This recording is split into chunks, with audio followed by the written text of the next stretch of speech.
आचार्य शैलेश तिवारी जी, फिर सवाल ये कि सनातन जो सदियों सदियों से चला आ रहा है, जो इतना विराट है, ऐसे में बाबा बागेश्वर धाम वाले, इन पर अगर सवाल पूछ लिया जाए तो सनातन पर हमला हो गया। ये इस तरीके की जो प्रतिक्रियाएं आ रही हैं, क्या ये ना माना जाए कि ये सब सिर्फ और सिर्फ बाबा के बचाव के लिए दी जा रही हैं? भाई सनातन तो इतना विराट है, उस पर कौन हमला कर लेगा? देखिए रोमाना जी, मैं यह मानता हूं कि बाबा बागेश्वर धाम के जो धीरेन्द्र शास्त्री हैं उन पर प्रश्न पूछना कोई बात नहीं है जी। लेकिन जिस प्रकार स्वामी प्रसाद मौर्य रामचरितमानस का विरोध कर रहा है, उसको सरेआम रोड पर फांसी होना चाहिए। ठीक है, ऐसे व्यक्ति को फांसी की सजा होना चाहिए जो रामचरितमानस, जो हमारा भारत का, सनातन धर्म का, पूरे विश्व का महाकाव्य है।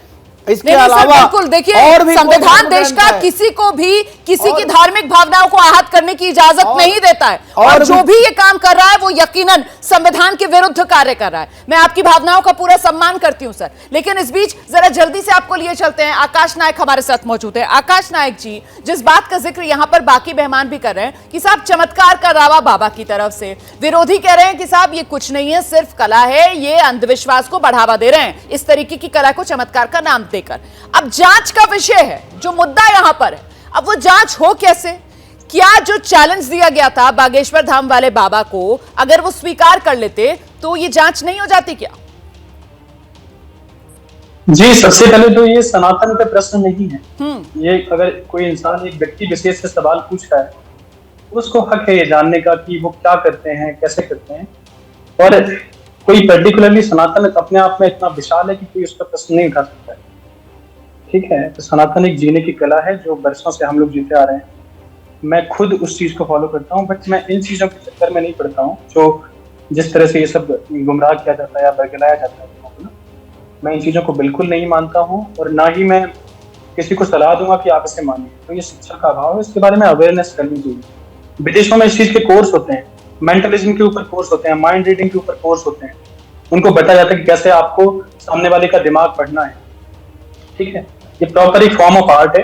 ठीक है, जो कल भी हम लोग देख रहे थे, बिल्कुल उसके पहले आप ये कह रहे हैं कि साहब विद्या है। आचार्य राज मिश्रा जी धर्मगुरु स्टूडियो में हमारे साथ मौजूद हैं। आचार्य राज मिश्रा जी, आप भी जब ब्रेक में मुझसे बात कर रहे थे तो आप कह रहे थे कि बाकायदा ये विद्या है, मतलब ये वो विद्या है जो अध्ययन से हासिल की जा सकती है। तो ऐसे में सवाल ये कि अगर ये विद्या है, इसको हासिल किया जा सकता है अध्ययन से, तप से, तो फिर ये कह रहा है कि साहब भगवान जी से सीधा मेरा संपर्क हो रहा है, मेरा वाईफाई कनेक्ट हो रहा है, इस तरीके की जो बातें हैं, क्या वो भ्रमित नहीं करती है आम जनता को?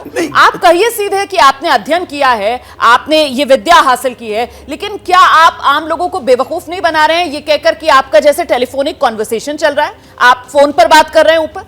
देखिए, एक बात ध्यान रखिए, ये कोई ढोंग नहीं है, ये कोई पाखंड नहीं है। मुझे लगता है जो लोग इस प्रकार की पाखंड नहीं, लेकिन ड्रामा तो आ गया ना सर। रुमाना जी, जो लोग, रुमाना जी, चाहे वो आकाश कला है, चाहे वो है, लेकिन क्या इसमें ड्रामा नहीं आ गया? रुमाना जी, चाहे वो आकाश नायक जैसे व्यक्ति प्रश्न उठा रहे हैं या चाहे श्याम मानव जैसे प्रश्न उठा रहे हैं, मैं बहुत स्पष्ट रूप से कहना चाहता हूं कि जादूगरी में, किसी विद्या में, और जो धीरेन्द्र शास्त्री, आचार्य धीरेन्द्र शास्त्री कर रहे हैं, उसमें बहुत डिफरेंस है अगर आप उसको तरीके से देखने का प्रयास करेंगे। आज सब लोग, कितना उस व्यक्ति ने, मतलब कितना हुआ आप लोगों को प्रमाण दे, आप लोगों को बुला बुला करके, और वहां पूरी तरह से व्यक्ति प्रमाण दे रहा है, लेकिन फिर भी लोग समझने को तैयार नहीं है। अगर किसी ने वेद का वास्तविक अध्ययन किया होगा, शास्त्र का वास्तविक अध्ययन किया होगा, जो सनातन धर्म को मानता होगा, वो शायद प्रश्न नहीं उठाएगा। मैं उसका एक रीजन बता देता हूं। सर, हम तो आप कभी बुलाकर वो प्रमाण नहीं दे रहे, हमें बुलाकर तो वो कवरेज करवा रहे हैं, वहां पर दिखा रहे हैं वो क्या हो रहा है, कैसे हो रहा है। अगर प्रमाण देना है और उनको साबित करना था, तो जो चुनौती दे रहे थे उनकी चुनौती स्वीकार करके बता देते। दरअसल ये सारा का सारा मामला जो है वो इसी वजह से बढ़ा, क्योंकि जो चुनौती दी गई वो चुनौती उसी रूप में स्वीकार नहीं की गई। रुमाना क्या मजबूरी है मेरी, बताइए। मैं अभी आपको बताती हूँ कि मैंने ओए होए होए होए, नमकीन के चटकारे लेते हुए टकटकी मार के डिबेट शो को पॉज रिपीट कर करके देख रहे हैं जोगिंदर जी।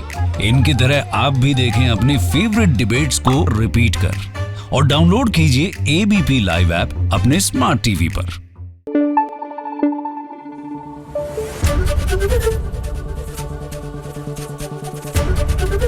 एबीपी न्यूज आपको रखे आगे।